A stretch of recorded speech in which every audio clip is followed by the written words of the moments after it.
तो hello guys, कैसे हो आप सभी। आई होप कि आप सभी लोग बेहतर होंगे।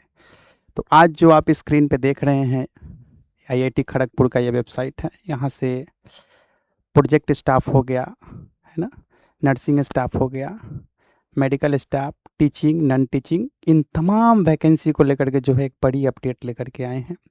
तो आप लोग इस वीडियो में बने रहिएगा और हम एक एक करके जो है हम सारा चीज़ें डिस्कस करेंगे और बताएंगे कि इसके लिए क्या कुछ एलिजिबिलिटी क्राइटेरिया है।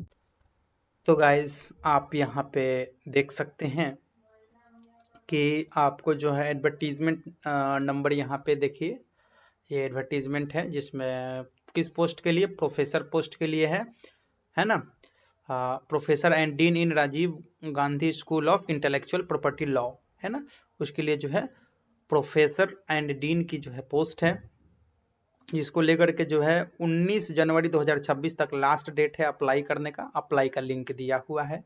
और Vinod Gupta school of management, वहाँ भी जो है प्रोफेसर एंड डीन का जो है वैकेंसी है, जिसको लेकर के जो है 19 जनवरी से लेकर के 2026 तक 19 जनवरी 2026 तक आप ऑनलाइन अप्लाई कर सकते हैं। एलिजिबिलिटी क्राइटेरिया की भी हम लोग बात कर ही लेते हैं।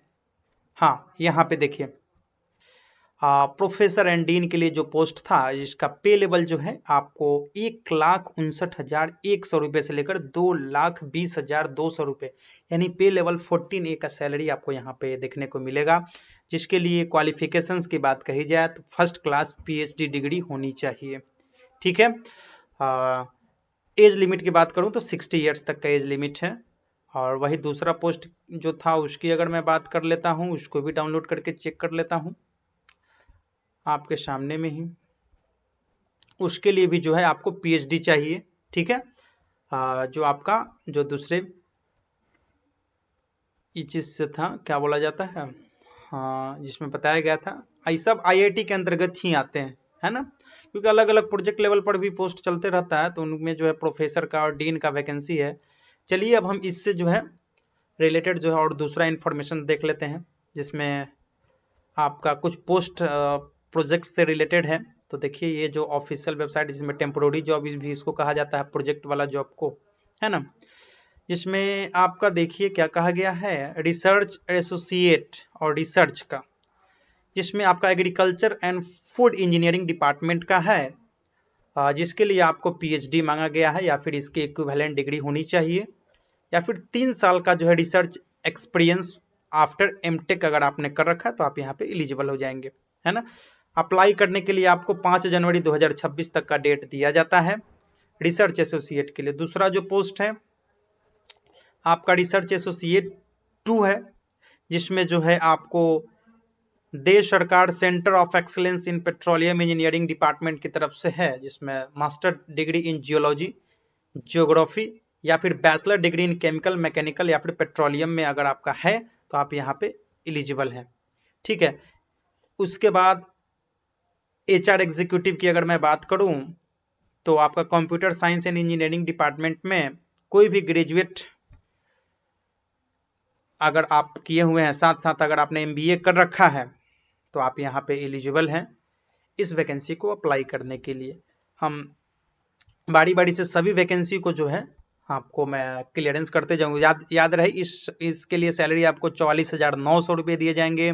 ऊपर का जो कंप्यूटर डिपार्टमेंट में है उसके लिए भी सैलरी आपको यहाँ पे सब मेंशन रहेगा, क्योंकि फिक्स्ड सैलरी होती है, 35,000 दिए जाएंगे। उसके ऊपर जो आपका फूड एंड एग्रीकल्चर डिपार्टमेंट की मैंने बात कही थी, उसके लिए जो आपको सैलरी दिए जाएंगे उसके लिए 58,000 दिए जाएंगे, है ना। और ये सैलरी भी डिपेंड करता है आपके एक्सपीरियंस के आधार पर, है ना। अगर आपका एक्सपीरियंस ज़्यादा है तो आपको डेफिनेटली आपको सैलरी ज़्यादा रहेगी, राइट। चलिए आगे बढ़ जाते हैं। चौथा नंबर पोजीशन, जो कि आपका ये भी computer science and engineering department की तरफ से ही है, इसके लिए 30,000 सैलरी आपको यहाँ पे देखने को मिलेगा। कोई भी बीई, बैचलर ऑफ इंजीनियरिंग या फिर बीटेक स्टूडेंट आप यहाँ पे हैं तो यहाँ पे एलिजिबल हैं अप्लाई करने के लिए।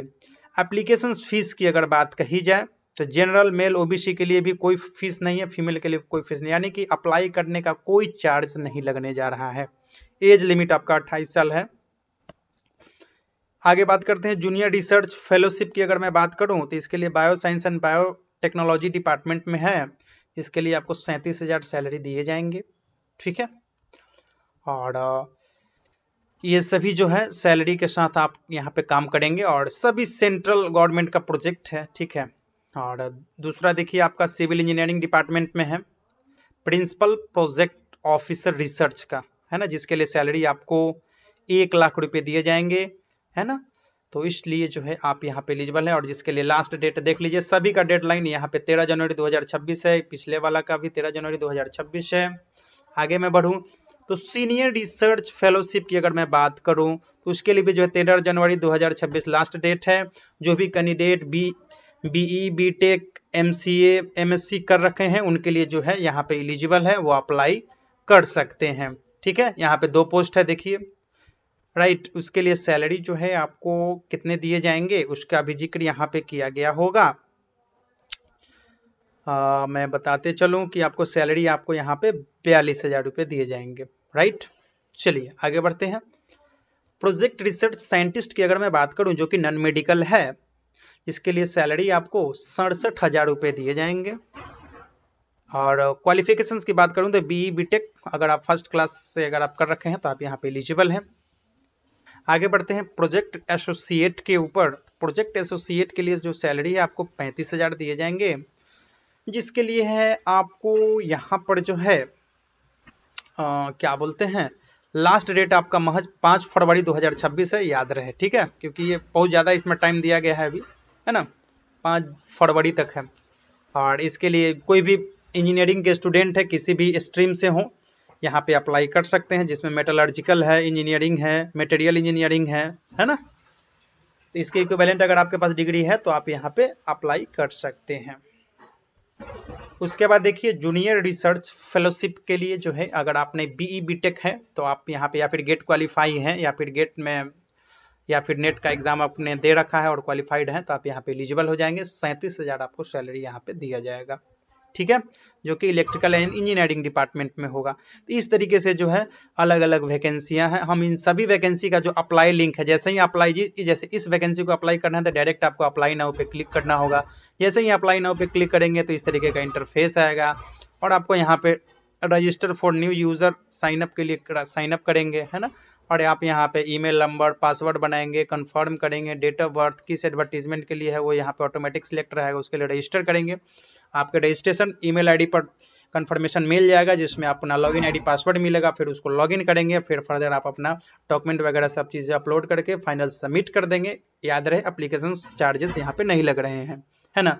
तो इन तमाम जितने भी वैकेंसियाँ हैं इन सभी वैकेंसी का जो है हम डायरेक्ट URL दे देते हैं, आप वहाँ से जा करके वैकेंसी को डाउनलोड कर सकते हैं। इवन आप एक एक करके डाउनलोड करके चेक भी कर सकते हैं कुछ इस तरह के तरीके से, है ना। जैसे ही आप डाउनलोड करेंगे डाउनलोड हो जाएगा और आपको इस तरीके से दिखेगा, राइट। तो चलिए चलते हैं, वीडियो में बने रहने के लिए आप सभी का बहुत बहुत धन्यवाद। याद रहे एक और जाते जाते मैं बात बोल देता हूँ, जिन भी कैंडिडेट को अप्लाई करने में किसी भी तरीके की समस्या होगी जरूर बताइएगा। एक्चुअली हमारा मोटो ये रहता है कि ज़्यादा से ज़्यादा प्रोडक्ट डिलीवर करे कम से कम समय में, इसलिए मैंने सारा वैकेंसी को क्लियरेंस बता दिया। प्रोफेसर डीन से लेकर के जो है रिसर्च एसोसिएट से लेकर के फेलोशिप बनने तक का सफ़र में किन किन एलिजिबल कैंडिडेट के लिए क्या क्या डॉक्यूमेंट चाहिए, उनके लिए एलिजिबिलिटी क्या क्राइटेरिया चाहिए, उन सभी का मैंने जिक्र कर रखा है। तो आप लोग इस वीडियो को पूरा ध्यानपूर्वक समझ गए होंगे और जाइए अप्लाई कीजिए। किसी भी तरीके की समस्या आएगी तो ज़रूर बताइएगा। चलिए चलते हैं, वीडियो में बने रहने के लिए आप सभी का बहुत बहुत धन्यवाद।